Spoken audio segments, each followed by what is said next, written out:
and child. Today I'm going to be talking about something called SRC, what it is and what it does. So if you don't know who I am, I'm Amanda. I'm a mom of 4, and I have been passionate about everything pregnancy and childbirth since right after I had my first baby, when things in my first experience did not go the way that I ever envisioned them going. And I realized that our system is broken and doesn't support women in our most vulnerable states. And not only that, but they do everything in their power to plant seeds along the way to create doubt. And so I hope with this video, I help release some doubt, and I help you understand the physiological process of childbirth a little bit better so that you can be confident in your pregnancy and childbirth experience when you go after it. So what is SRC? So first of all, SRC stands for Steroid Receptor Coactivators.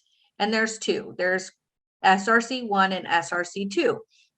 Now what this is it's a hormone in your baby's lungs.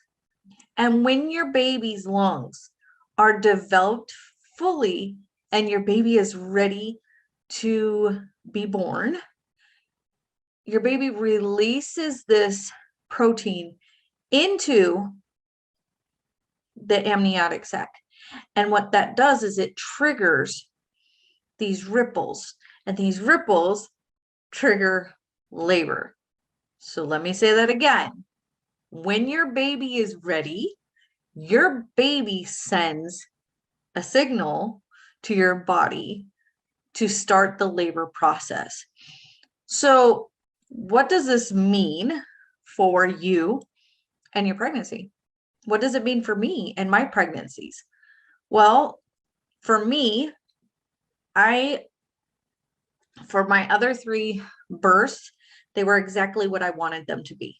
I had them at home, I had them with midwives and without midwives, and I loved every second of birthing my babies because it was on my terms and I was in control, and I fully trusted and allowed my body to do what it needed to do to work through its natural physiological process. And in doing so, I was able to have really quick labors.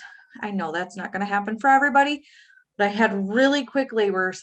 And although transition was intense, my actual, like the birth, first of all, transitions went fast, but the baby came fast as well, like right after.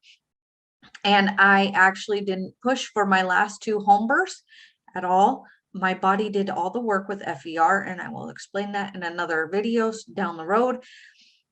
And it was just a beautiful, like, unfolding of just like moving however I felt I needed to move in the moment and allowing it to happen. But what I did was I allowed my baby, or my body, what we actually call wait for your body to go into labor. Well, it's your baby that signals your body that they're ready.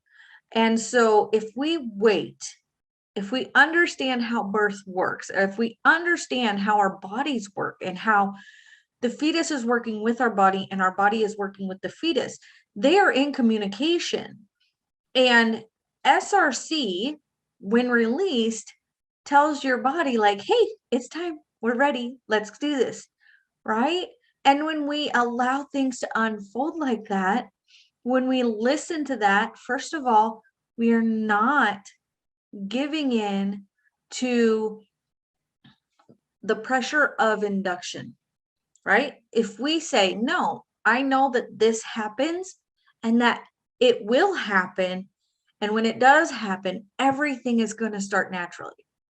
And it doesn't matter if you have had a C-section or multiple C-sections previously, this is still an option for you. You can wait and you can say no. I had my first via C-section and I had 3 home births after that. And I was in my 40s when I had my last 3. So I want to encourage you to learn as much as you can about this process, like pregnancy and the process, and then the unfolding of labor, because it can be a wonderful thing when you experience it in a way that your body has been told, right? Like your body has been told internally from your feet, from your baby, that, hey, I'm ready to meet the world. I'm coming out, right? Like, let's listen to that intuition. Let's listen to that before we start giving into inductions that, you know, you start with one intervention and then you end up in a cascade of interventions, and you risk your baby being born and having breathing problems because they were born too early and you don't know if their lungs were ready or not. So wait for the SRC effect to happen and give your baby the time they need. If you are watching this on YouTube, please subscribe and like this video, share it with your friends. Let's share the knowledge so that women are built up and connected. And if you're watching this in my group, thank you so much for being in my group and for participating, being a part of it. It's just such an amazing thing. If you are not in my group yet, come on over.